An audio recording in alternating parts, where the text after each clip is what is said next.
Insérer clic de souris. Insérer clic de souris encore. Bonjour à tous, c'est VinamesCZ et bienvenue dans ce nouveau Daub Alpha News, l'endroit où vous le savez, vous trouvez vos dernières actualités Nerf et autres, mais c'est surtout Nerf hein, entre nous, voilà.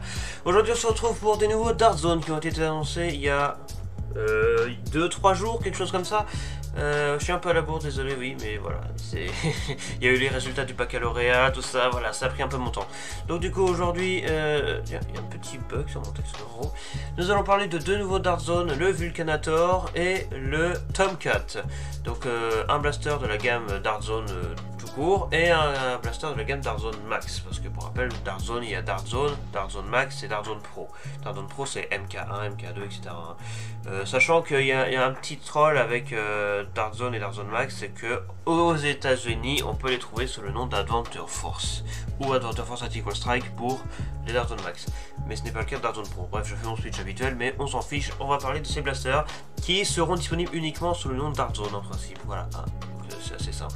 Le Vulcanator qui est une espèce de fusil d'assaut, une espèce de Rhino Fire, on va dire miniaturisé en fusil d'assaut. Vous allez comprendre, ça a l'air vachement marrant. Et le Dark Zone Max Tomcat, donc Dark Zone Max ou Adventure Force Tactical Strike aux États-Unis. Quoique non, Dark Zone Max, alors je place un petit truc comme ça, un truc à savoir sur la gamme Dark Zone Max, c'est qu'il y a deux couleurs dans la gamme. Il y a des blasters qui sont orange et il y a des blasters qui sont rouges.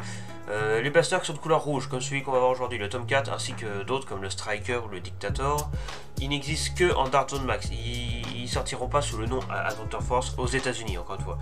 Et par contre, les autres, les oranges comme le Nexus Pro, l'Aeon Pro, le Conquest Pro ou le Deus Pro, je sais plus les 4. Oups, il y a quelqu'un qui rentre. Voilà, excusez-moi.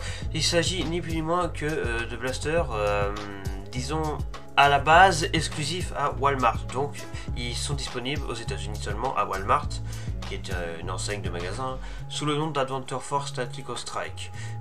Mais quand c'est pas chez Walmart, c'est Dark Zone Max. Voilà, je m'explique, mais en gros, cherchez pas à comprendre, Dark Zone et Adventure Force, c'est la même chose. Voilà, je tiens juste à le rappeler. Et je parle beaucoup trop alors que la vidéo fait que de commencer, donc on va commencer par parler du Vulcanator. C'est parti.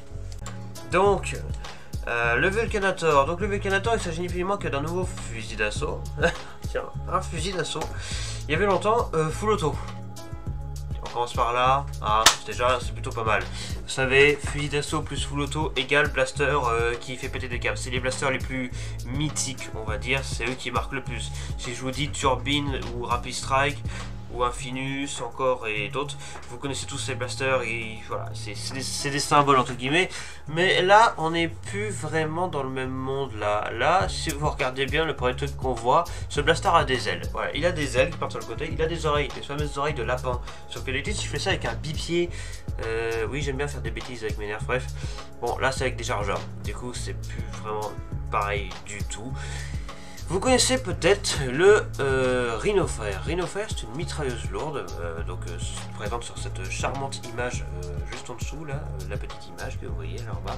Vous connaissez probablement le Rhino Fire, c'est une mitrailleuse lourde avec un chargeur de chaque côté, deux chargeurs de 25 précisément, même si on peut en mettre d'autres. Et en gros, vous connaissez peut-être le principe d'une mitrailleuse lourde, c'est fait pour mitrailler. Donc, on appuie sur la détente, et bon, il y a le canon qui bouge à l'avant, mais ça c'est pour le délire, et ça tire en rafale, piou piou piou piou piou piou, ça tire partout, ça tire de chaque côté, il y a deux fléchettes qui sortent à chaque fois. Voilà, ça c'est un truc de taré. Et bien là, on a une version, on va dire, miniaturisée, le Vulcanator, auquel le simple nom n'est peut-être pas sans vous rappeler un certain Avocfire, qui est quand même très différent, mais ça reste une mitrailleuse lourde et prédécesseur du Rhino Fire finalement. Donc voilà, je pense pas que ce soit lié. Alors Avocfire, pourquoi je parle du Avocfire? Parce qu'il existe une autre version qui s'appelle le Vulcan. Voilà, le blaster s'appelle soit Vulcan, soit Avocfire. Il existe sous les deux noms. Vulcan c'est plus aux États-Unis, Avocfire c'est plus tout le reste. Donc Vulcan, Vulcanator, il y a une ressemblance au niveau du nom, mais rien ne dit que c'est lié. Ça se trouve c'est un pur hasard. On n'en sait rien.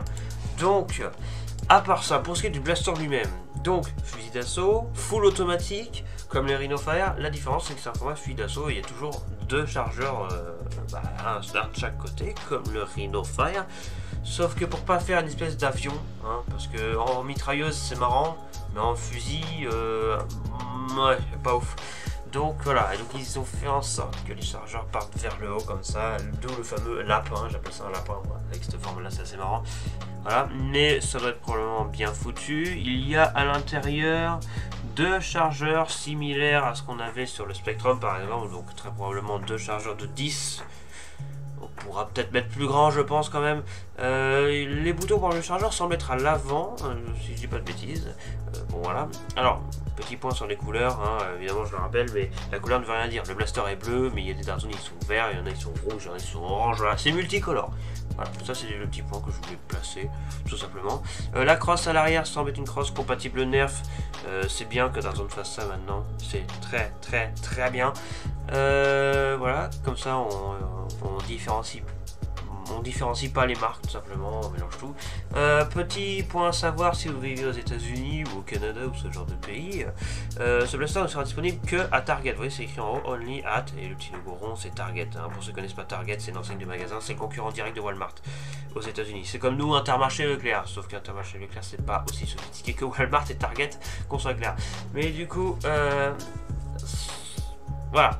Que dire, à part que même si c'est spécial comme blaster, le système à expliquer est incroyablement simple. Si vous connaissez Rhino Fire, dites-vous la même chose. En principe, hein, en réalité on n'en sait rien. Comme vous pouvez le voir à l'avant du blaster, le canon est large, forcément ça va tirer deux fléchettes, il y a deux chargeurs. Donc j'imagine, soit ça va tirer comme le Rhino Fire à la même vitesse, une fléchette, piou, une de chaque côté à chaque fois. Soit ça va en tirer deux en même temps, mais visiblement comme il n'y en a qu'une qui sort sur l'image, ça va être la première idée, donc comme le Rhino Fire. Le truc, la question que je me pose, auquel on n'a pas d'infos dessus, c'est la cadence de tir. Est-ce qu'il tirera plus vite ou moins vite qu'un Rhino Fire? Ça, on verra bien. Est-ce que ce sera un pusher comme le Rhino Fire ou un tapis roulant? Enfin, deux du coup.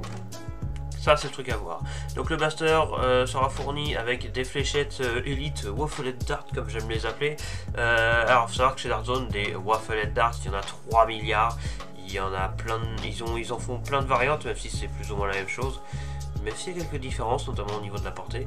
Ici, il s'agit des fléchettes, je ne sais plus comment elle s'appelle, celle-là. J'ai oublié le nom, mais c'était pour ceux qui connaissent le Tomahawk, c'est les mêmes fléchettes fournies avec. J'ai l'impression qu'au final la couleur du blaster influence sur la fléchette fournie avec. Quand le blaster est bleu, c'est ces fléchettes là qui sont fournies avec, et quand le blaster est vert, comme sur le Spectrum, c'est les Waffle Dart classiques qu'on connaît qui sont. Mais bref, dites-vous dans tous les cas, les fléchettes Dart Zone elles sont absolument parfaites. Donc voilà, précision parfaite, tout ça. Et au niveau de la puissance, voilà, ça s'écrit jusqu'à 80 feet. 80 feet, bon voilà, 80 feet c'est quoi? C'est 25 mètres, hein, quelque chose comme ça. Donc, un truc à savoir sur Dart Zone, c'est qu'il ne monte jamais sur la portée. Donc, je pense que ça ira même plus loin encore. Le Spectrum c'est écrit 25 mètres. Même le Veilinator c'est écrit 25 mètres. On les défonce les 25 mètres, on peut faire plus, largement. Donc, tout ça pour dire que ça a l'air vachement bien. Donc, un fusil d'assaut full automatique avec deux chargeurs qui tirera, donc deux fléchettes. Bon, ça aura un look particulier, hein, chacun aime ce qu'il veut, hein, j'ai envie de dire. Mais, j'aurais quand même envie de mettre des chargeurs plus gros. J'ai des drums de 25, j'en ai plein, j'en ai beaucoup trop, j'en ai 5 je crois. Donc voilà.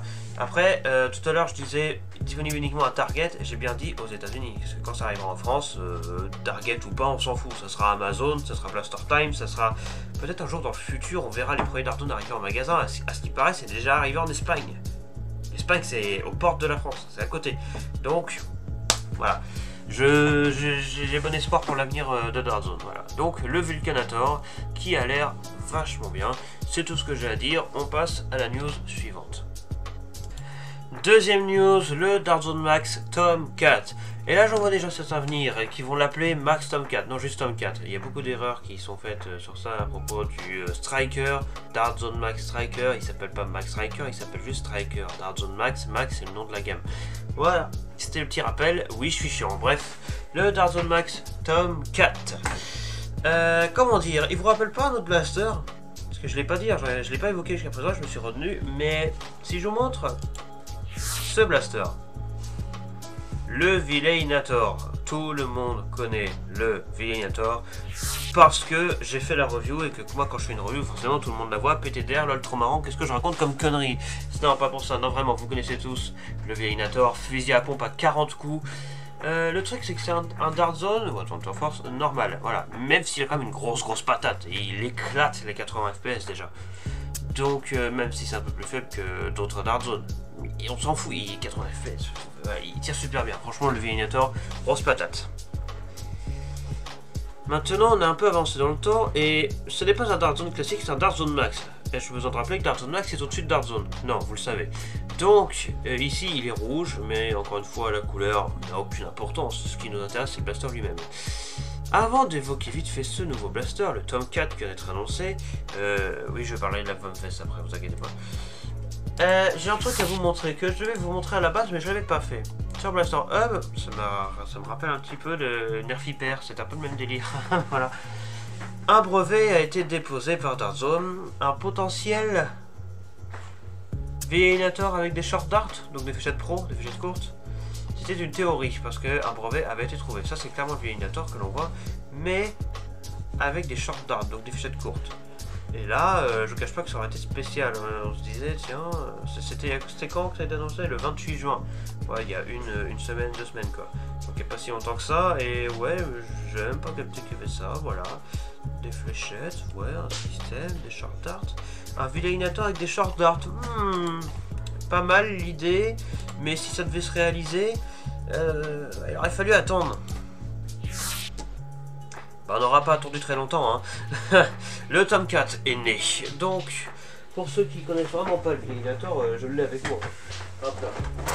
Bon, il est décomposé, hein. Enfin, il est composé, j'ai pas mis son barillet, mais voilà. Excusez-moi s'il y a des bruits à côté, c'est le bordel, voilà. Veilinator. Fusil à pompe, vachement bien. Ok. Alors maintenant, un Veilinator short dart. Bon, tiens. Il s'agit donc du Tomcat avec deux petites particularités. Donc la première c'est qu'il tire des short darts et la deuxième, regardez la crosse, encore une fois, compatibilité Nerf. Le Veilinator date de, entre guillemets, hein, l'ancienne époque, même si c'est toujours actuel, c'était 2020, c'est pas vieux, mais ce que je veux dire c'est que Veilinator on pouvait pas mettre de cross Nerf, sauf si on modifiait la tâche cross.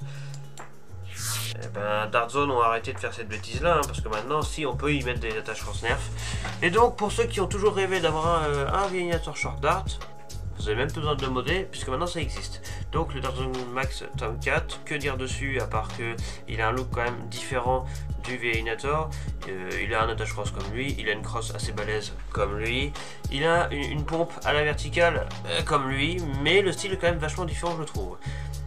Il aura donc un viseur que vous voyez en bas à gauche, une espèce de viseur point rouge, mais on n'a pas vraiment de détails sur le blaster en vrai.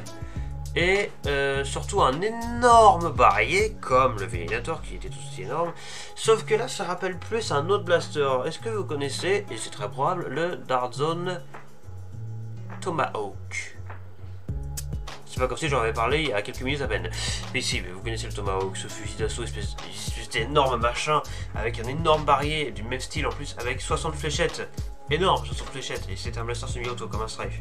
Et qui avait deux couches de fléchettes, il y avait 30 fléchettes, puis au-dessus de ces 30 fléchettes, encore 30 fléchettes. Et c'est la gravité qui faisait descendre la fléchette pour que ça parte et que ça tire tout ça. Voilà. C'est un truc incroyable, bah là ça va être en quelque sorte la même chose.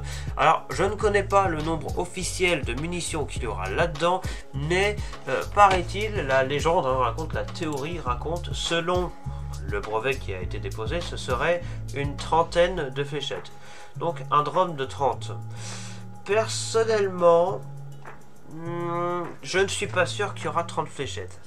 Pour moi, il y en aura plus, parce que le barillet a l'air énorme et que le Veilinator, qui avait des fléchettes plus longues, en avait 40. Donc au final, voilà, ça me paraît peu probable que ce soit que 30 fléchettes. Mais si c'est le cas, 30 fléchettes pour un fusil à pompe ça reste énorme, en plus c'est short dart, donc voilà. Donc pour ceux qui préfèrent les fléchettes courtes aux fléchettes longues, ça sera ce blaster là. Pour ceux qui préfèrent les fléchettes longues aux fléchettes courtes, ça sera le Veilinator que vous connaissez déjà. Voilà, parce que je pense que la puissance sera plus ou moins la même, quoique comme c'est un Dart Zone Max, on est chez Max, hein, donc ça sera un peu plus puissant je pense. Voilà. Donc il y aura aussi une espèce de canon que l'on pourra attacher à l'avant du blaster. Voilà, on a peu de détails, hein, je suis désolé, je ne peux pas dire grand chose, le seul truc qu'on a c'est cette image. Et le brevet, mais du coup, voilà, on ne sait jamais que les infos puissent être changées au dernier moment. Voilà. Donc c'est le Tomcat qui a quand même une belle tronche. On verra quand il arrivera chez nous, quoi, finalement. Ce sera pas maintenant, faudra attendre un petit peu. Voilà, on connaît pas les prix, hein. Par contre, ça, c'est mystère et boule de gomme. Sinon, blague à part, il y aura des lunettes fournies avec et des fléchettes pro, donc des fléchettes courtes, compatibles avec elle uniquement. Les mêmes que le Striker, que vous connaissez également, ainsi que le Dictator. Donc voilà, c'est tout pour ce Dove Alpha News d'aujourd'hui. J'espère qu'il vous a plu. Si c'est le cas, n'hésitez pas à liker et à vous abonner, ça fait toujours plaisir. Quant à moi, je vous dis à la prochaine pour une future vidéo de nerf ou d'autres choses. C'était Viname. Ciao. Clic de souris.